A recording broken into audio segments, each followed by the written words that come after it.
네, 안녕하십니까. 오늘 피부의과학 특론 7강 시작하겠습니다. 2주 만인데요. 다들 중간고사는 잘 보셔서 좋은 성적이 나올 것으로 기대가 됩니다. 네, 오늘은 2주 전에 말씀드린 것처럼 두 가지 테마에 대해서 이야기를 해보려고 합니다. 첫 번째는 이빨에 관한 얘기예요. 그래서 in teeth markers of disease, 그래서 이빨을 통해서 질병을 진단하거나 분석하는 그러한 연구에 대해서 말씀을 좀 드릴 거고요. 두 번째 시간에는 lab grown meat이라고 해서 실험실에서 근육세포를 가지고 고기를 만드는, 소위 말해서 인공육이라는 그러한 연구에 대해서, 그리고 그것이 사업적으로 어느 정도까지 와 있는지에 대해서 종류하고 또 회사를 잠깐씩 소개를 좀 시켜드리는 시간을 갖고자 합니다. 그럼 한번 시작해 보겠습니다.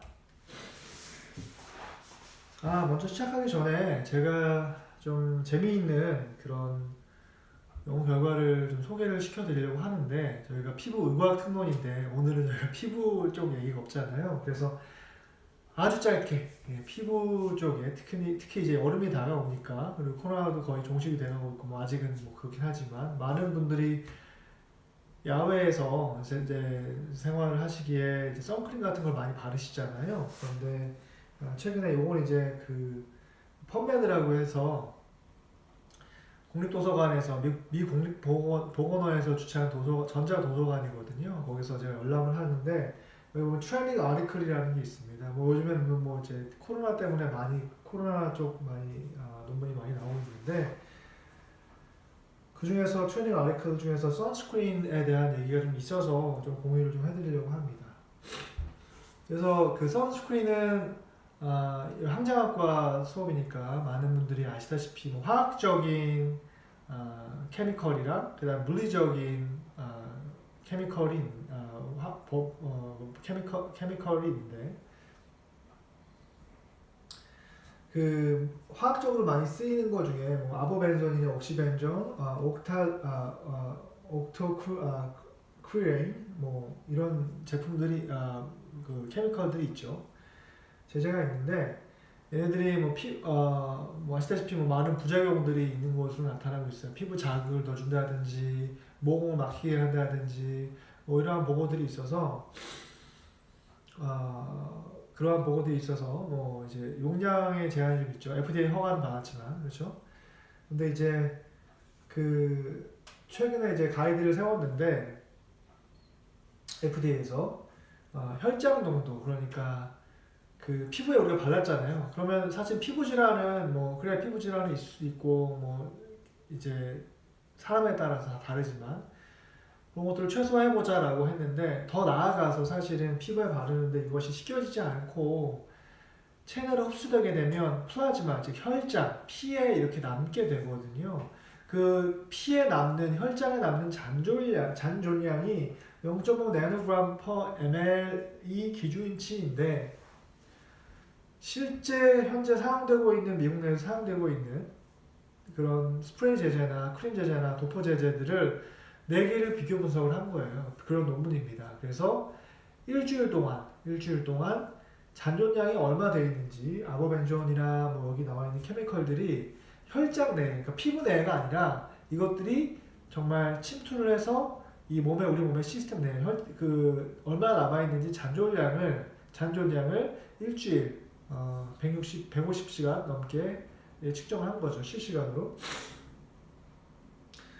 이 혈장 내에 남아있는 거는 문제가 클 수 있죠. 왜냐하면 우리가 피부는 사실 도포는 국소적이잖아요. 국소적인 부위에 이상을 줄 수 있는 반면에 이 시스테믹하게 피로 들어가면 이게 뭐 순환이 되니까 순환돼서 축적되는 곳이 있을 수 있고, 또 장기마다 어떤 장기에 취약한 장기에 붙어서 해로운 악영향을 끼칠 수 있기 때문에, 특히나 뭐 그 순환계에서 많이 문제가 생기는 것들이 뭐 간이라든지 뇌라든지 혹은 신장이라든지 이러한 이제 혈류량이 많은 기관들은 특히나 더 사실은 문제가 될 수가 있죠. 그래서 한번 보겠습니다. 예, 보는데 그래서 어떻게 했냐면 이제 페이즈 1 스터디라고 해서 임상 일상이죠. 안정성 검사를 하는 거예요. 그래서 24명의 도너를 모집해서 이제 평균 연령 한 30대 정도 되고요. 건강한. 그래서 이제 6월부터 8월까지 약 2개월 정도 이제 임상 실험을 했는데 스프레이건하고 스프레이건 제품 두 개랑 그다음에 로션이랑 크림, 로션이랑 크림 제제 하나씩 용량은 이렇게 써 있습니다. 3% 아보벤존이 3%에서 2% 아보벤존이 기본적으로 들어가 있고 옥시벤존이 들어가는 것도 있고 안 들어가는 것도 있고 뭐 이 크림 요거는 이제 들어가 있지 않죠. 나머지 다른 화학수 제제도 선스크린 제제도 들어가 있는 함유량을 이렇게 명시를 했습니다. 그래서 어떻게 실험을 했냐면 2mg을 선스크린을 1cm 그 평방 1cm에다가 바른 다음에 4번씩 바른 다음에 그 다음에 블러드 샘플을 이제 일주일 후에 본 거예요. 그래서 얼마나 혈장이 잔존이 돼 있는지를 확인해 본 겁니다. 그림이 잘 나와 있네요. 그래서 12명에 24명인데 12명 남자 12명 여자 이렇게 해서 35살 정도 평균 미국에서 실험을 한 건데 이제 랜덤하게 분포를 해서 스프레이 제제 6명 하나 스프레이 2개씩 6명씩 각각 로션 6명 크림 6명 이렇게 해서 했습니다. 아웃컴이 어떻게 나왔냐면 흥미롭게 스프레이나 로션이나 할 거 없이 다 기준치를 넘었어요.